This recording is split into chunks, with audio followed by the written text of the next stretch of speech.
What's good, y'all, man? It's your boy Chris, man. Back at it again with another brand new video.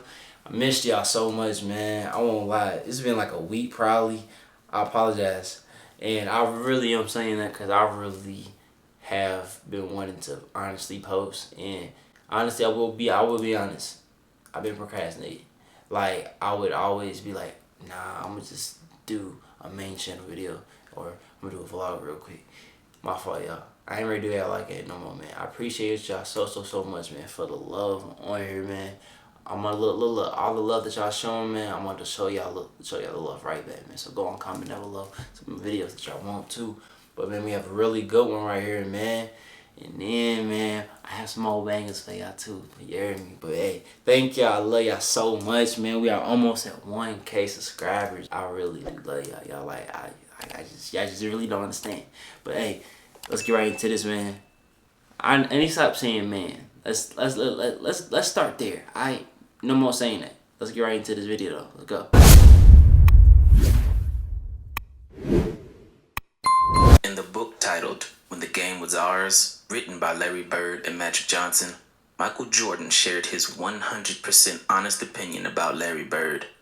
He said, "People ask me all the time who my top 5 players are, and when I start saying Larry, they interrupt me. They say, 'You gotta be kidding me. He can't play with LeBron James.' I tell them, 'You guys don't get it. Larry is far better than any small forward who played the game.'" Now the lazy person would chalk that statement up. Okay. Heat Brian was a serious problem. Like, I remember, listen, Heat Brian was crazy.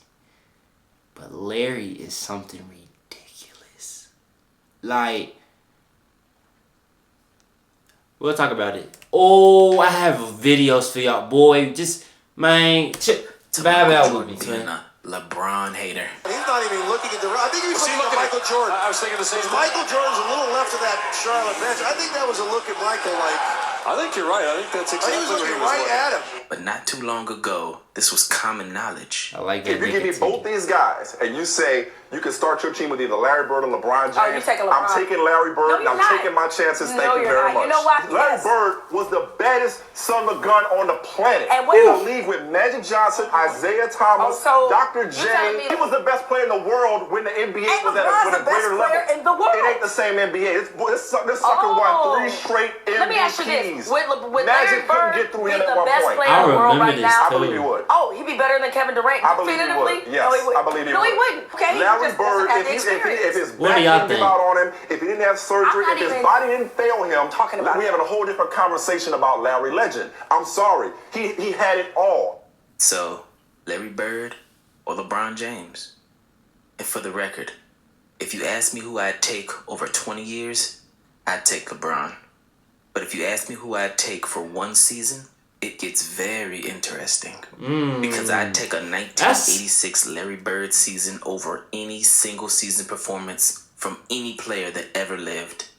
And if Okay, my fault. I paused it at the wrong time, but because he said that, I didn't really think of it like that too.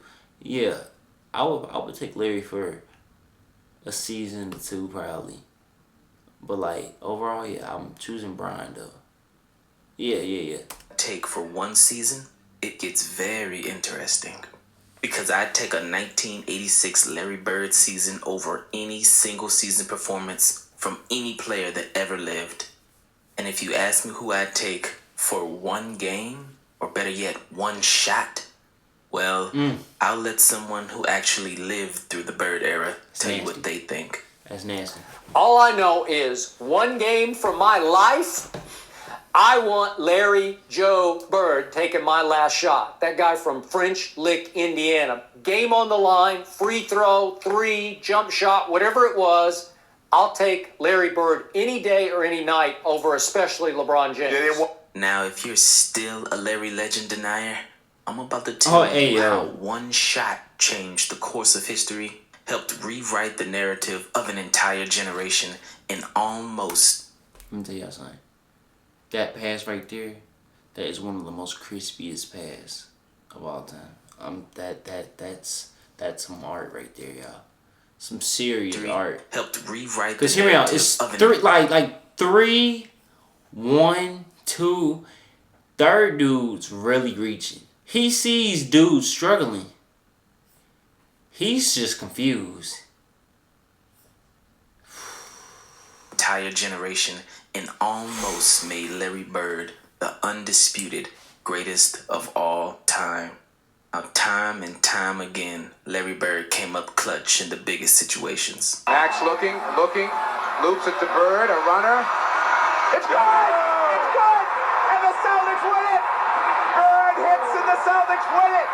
103 to 101, a three-pointer by Larry Bird. Light. Change to inbounds for the Celtics, trailing by 1, 2 seconds left. In the Bird, he fires. He's just doing a lot of one-ers. Just the one.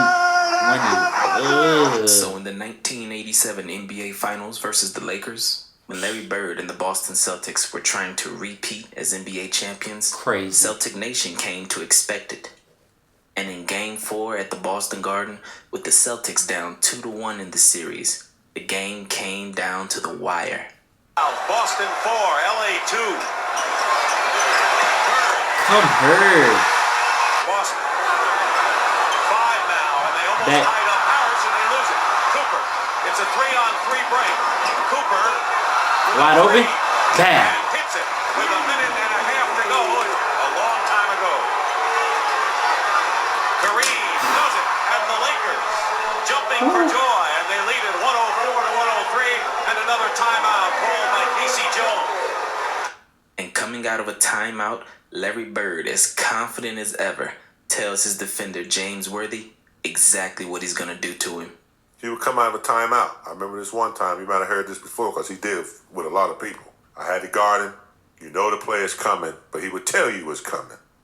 With DJ handling, Mikhail's going to set up a pick for Robert. That's only to free him up to come and set a pick for me. And he says, if you trail, I'm going to trail into the lane to a little floater. He said, if you try to get over the top, he said, I'm going to pop to that corner and bust a jumper in your fucking face. I'm like, fuck you, man. I'm all up on it. You know, I got his shirt tail. I'm holding it. You know, I'm like, you know where I'm from. I'm from Gastonia. Man, we ain't talking. Sure enough, man. The ball comes in. DJ takes a couple of dribbles. I'm quick. I'm quick enough. I think I can get over the top. I get over the top. I get out there, but he pops to the corner and I'm running. He kind of waiting, waiting. He was an asshole. Bird goes for 3. So, honestly, that was your fault, big dog. I ain't really lying. I'm sticking with Larry. I'm sorry. I'm sorry. Man, I'm sorry. With the Celtics up by 2, Kareem comes down and gets fouled with 8 seconds left. Ball head, boy. Makes the first. Bow. And misses the second. Coulda wink. And it's Lakers ball with 7 seconds to go. One Celtic rebound could have sealed this game, but the ball goes out of bounds and the Lakers get the possession. See, bro. With 7 seconds to go, the Lakers still had life.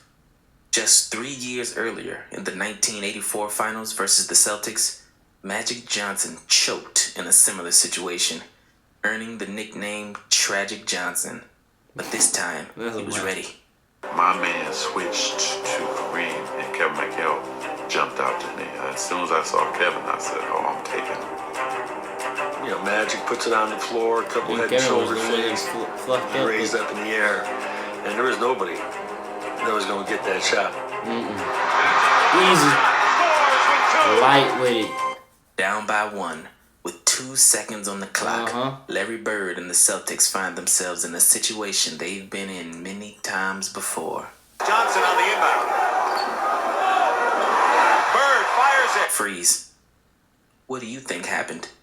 Now let's give this shot some context. For 2 years straight, the Boston Celtics had the greatest home court advantage of all time. The prior year, in 1986, the Celtics finished with a regular season record of 40-1.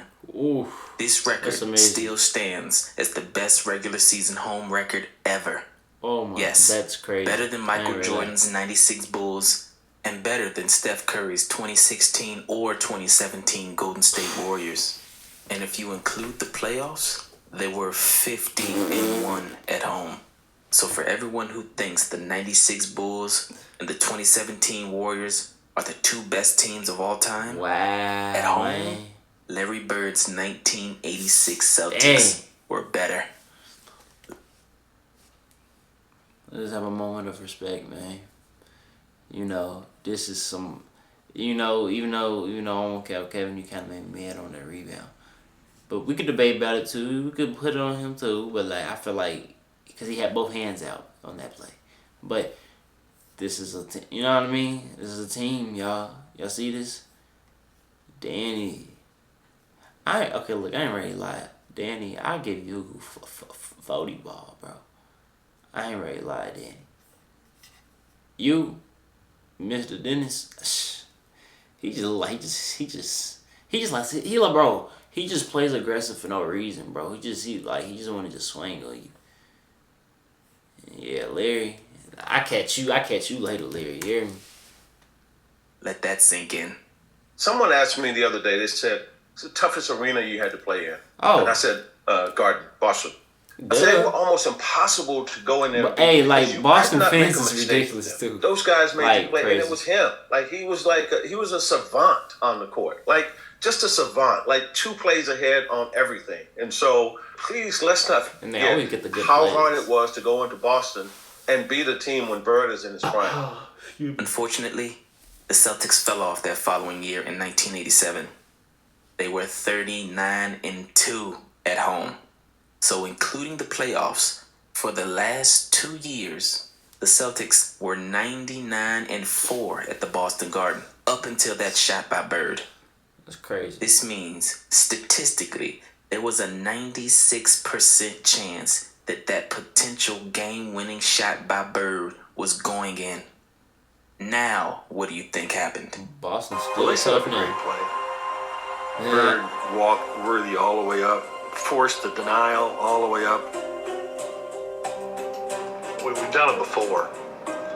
Clear everybody out, go to the ball, break the corner.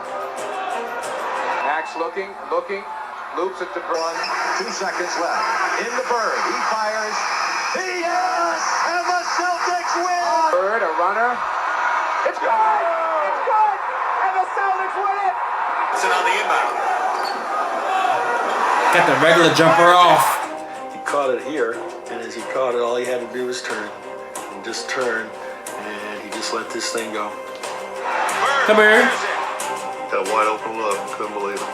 And I'm standing right there, it is straight as an arrow. And the Lakers have won, and Pat Riley and the Lakers dance off the court. They were lucky. See, you had to be freaky little deaky little joint. He looked at me like, how did you ever leave me that wide open? You gotta be kidding me. Nah, but I ain't really like, that's just like, that's not real, for real, like. Change the whole series. Every time I watch that shot, I still think it's going in. Larry thought it was going in. Bro, it did. Magic thought it was going in. Pat Riley thought it was going in. It was just one of them ones, man. We all had one of them ones. If Larry Bird took that exact same shot in that exact same situation 10 times, he probably hit 9 of them. And if Larry Bird hits that shot, then the series is tied 2-2. And with the next game at the Boston Garden, there's no way you can convince me that this Celtic team, with the greatest home court advantage of all time, led by one of the most clutch players in NBA history, doesn't win that next home game. So instead of being down 3-2 going back to LA and losing those NBA finals, the Celtics would have been up 3-2. And with all of that momentum on the Celtics side, all they needed to do was win one game in LA to give Larry Bird his 4th title, add another Finals MVP to his collection, become the first team to win back-to-back titles since Bill Russell with the Celtics in the 60s. That would have been and smooth. Silence all doubt on who won the Bird versus Magic rivalry. One shot could have changed everything. And the conversation about the greatest player of all time would have been very different. Larry Bird at his best, LeBron James at his best. Oh, I gotta go with Larry Joe. I gotta go with Larry Joe. You take Larry Joe. Larry Joe, for the win. When Reggie Miller said that, it was headline news the next day because the media fawns over LeBron James more than ever. But to many Larry Legend truthers, it wasn't a surprise at all. Skip, Reggie would y'all let me know down in the comments. Ooh, I want to hear this. Do you concur, my friend? Turn me I up. do concur. In a hypothetical draft, would I take him over LeBron James to start my franchise? Yes, I would. Come on. And I don't think it's even close. Now you would think that Skip Bayless, as the ultimate contrarian, would be challenged by his co-host for such an opinion. However, this is one of the rare things that they 100% agreed on. You know, in terms of leadership, in terms of clutch, in terms of shooting ability, and overall championship credentials, not just trophies, but a mentality, Larry Bird gets the nod over LeBron James. I'm guessing that right now about 80% of our viewing audience does not agree with either one of us. Well, all that means is that they don't know anybody. They don't know. I would love to pick LeBron, but in terms of clutch, money time, there's no contest. He's not even in Larry Bird's class. Not even close. It's not even close. If you like stats, here's Larry Bird versus LeBron James season stats, while both are at the age of 30. Larry Bird averages more points, more rebounds, more assists, and has a higher field goal percentage. So when someone asks you, what is Larry Bird better at than LeBron? You can say, pretty much everything. Hold on, is he ahead of Larry Bird? No. No! What was Bird better at? Bird's a better shooter. It's not close. I think Bird is as good or better as a passer, a much more fluid, much more natural passer than LeBron James, a creative passer. LeBron James, for a superstar, he's as good a passer as anyone outside of maybe Magic and Bird. Bird was a better passer. Bird's a better rebounder. The fact is that Larry Bird didn't stay healthy, and the fact is that basketball is played so differently now. When it comes down to the end of a game in a championship series, I would rather have Larry Bird have the basketball. Well, duh. Is there any way on earth you would take LeBron James over Larry Bird? See, like, I'm just all glad we're up here. There's no way on earth that I pick him over Larry Bird in the clutch. I can tell you that much. I'm glad we're all like, listen, hold up. If we are all a unit, man, comment down below, we're a unit. A shooter from anywhere on the court, just like you highlighted.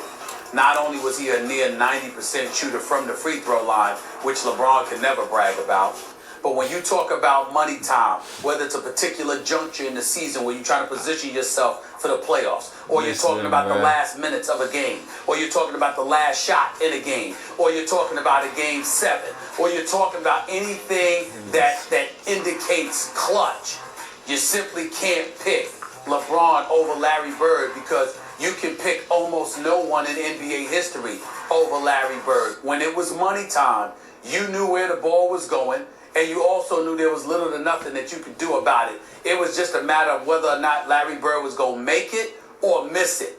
But even despite all of those numbers, to those who actually saw Larry Bird play, the eye test is all they need.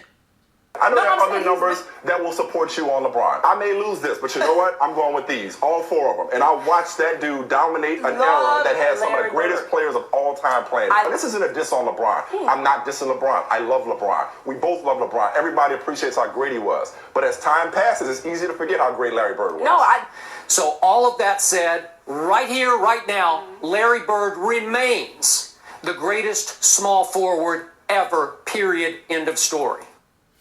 Alright, y'all, so what do y'all think? Do y'all agree with that? Is Larry Bird the greatest small forward of all time? Or is Brian? Y'all let me know down in the comment section. I thank y'all. I love y'all so much, man. More videos about to be on the way. Don't forget to be great. Continue following your dreams, man. And yeah, boys out, man.